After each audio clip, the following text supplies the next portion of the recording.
சாத்தானை கர்த்தர் உங்கள் காலின் கீழே நசுக்குவார். கடைசி காலத்தில் சாத்தானை விரட்டி இருக்காங்க. புதிய ஏற்பாட்டு காலத்தில் பிசாசு விடுதலை விரட்டி இருக்காங்க. ஆனால் கர்த்தர் கொஞ்ச காலத்தில் ரோமர் புஸ்தகத்தில் 16வது அதிகாரம் 20வது வசனத்தில் கொஞ்ச காலத்தில்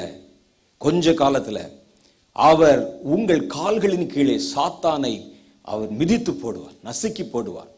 உங்கள் கால்களின் கீழே சாத்தானை நசுக்கி போடுவார். கொஞ்ச காலத்தில் அவங்க அந்த வசனத்தை எழுதின பொழுது அப்போஸ்தலர்கள் பிசாசை துரத்துனாங்க. வசனத்தில் போட்டிருக்குல்ல, அப்போஸ்தலர்கள் போன பொழுது நிழல் பட்ட போதே சுகமானாங்க, பிசாசை துரத்துனாங்க. ஆனால் அவர்கள் சொல்றாங்க இது இல்லை, கொஞ்ச காலத்தில் இன்னும் கொஞ்ச நாள் கழிச்சு பிசாசை விரட்டுறது வேற மிதிக்கிறது வேற இல்லையா, கர்த்தர் உங்கள் கால்களின் கீழே அவனை நசுக்கி போடுவார். நீங்க உங்க சொந்த காலில் மிதிப்பீங்க. அது ஒரு புதிய வரம் இருக்கிறது கடைசி காலத்துல.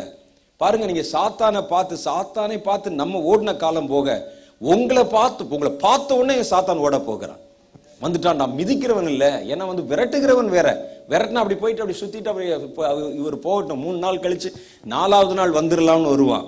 அப்ப துரத்தின பிசாசுகள் மறுபடியும் திரும்ப வந்து விடும் என்று இயேசுவே சொல்லி இருக்கிறார். சொன்னார், ஒரு பொல்லாத ஆவி, ஒரு அசுத்த ஆவி ஒரு மனிதனிலிருந்து வெளியே போகும் பொழுது அது வெளியே போய் வறண்ட இடங்களில் சுற்றி திரிந்து அந்த இடம் ஜோடிக்கப்பட்டு வெறுமையாய் இருக்கிறதை கண்டு தன்னிலும் பொல்லாத இன்னும் வேறு பல ஆவிகளை 7 ஆவிகளை அழைத்து கொண்டு மறுபடியும் அந்த வீட்டுக்குள்ள வந்து குடி வந்துடும் ஏன் சொன்னார்ல. சாத்தானை துரத்துனா மறுபடியும் வர்றதுக்கு வாய்ப்பு இருக்கு. ஆனா சாத்தானை மிதிச்சா, நசுக்கிட்டா, அந்த நசுக்குகிற அதிகாரம் அது வரைக்கும் யாருக்கும் கொடுக்கப்படவில்லை. துரத்துகிற அதிகாரம் தான் கொடுக்கப்பட்டிருக்கு. என்ன போட்டுக்கிறாங்க பாருங்க, அதுல பிசாசை துரத்த உங்களுக்கு அதிகாரம் கொடுத்தார். ஆனா கடைசி நாள்ல அவர் சொல்றார் பவுல், இப்ப நமக்கு பிசாசை துரத்த அதிகாரம் கொடுத்திருக்கிறார். ஆனா கொஞ்ச நாள் கழிச்சு நமக்கு ஒரு ப்ரமோஷன் இருக்கு. பிசாசை துரத்தல்ல, பிசாசை மிதிக்க அதிகாரம் கொடுத்திருக்கிறார். மிதிச்சுட்டா முடிஞ்சது கதை. வசனத்துல போட்டிருக்கு பாருங்க, ரோமர் 16:20 வாசிங்க பார்க்கலாம்.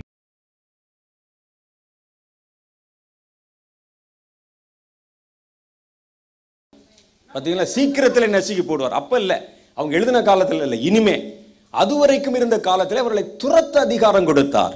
ஆனால் இன்னி கொஞ்ச காலத்துல தான் கர்த்தர் மிதிக்க அதிகாரம் கொண்டு நசுக்கி போடுவார், கொன்னு போடுவார்.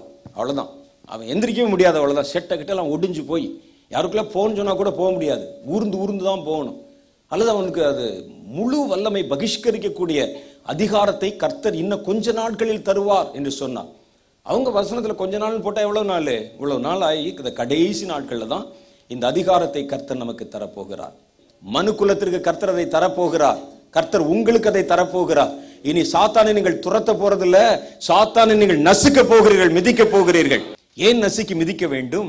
இனி கடைசி காலத்துல பிசாசுகள் கட்டவிழ்த்து விடப்பட்டு வானத்திலிருந்தும் பூமியிலிருந்தும் கீழே கீழே கீழே நிறைய அந்த பொல்லாத ஆவிகள் இறங்கி வரப்போகிறது.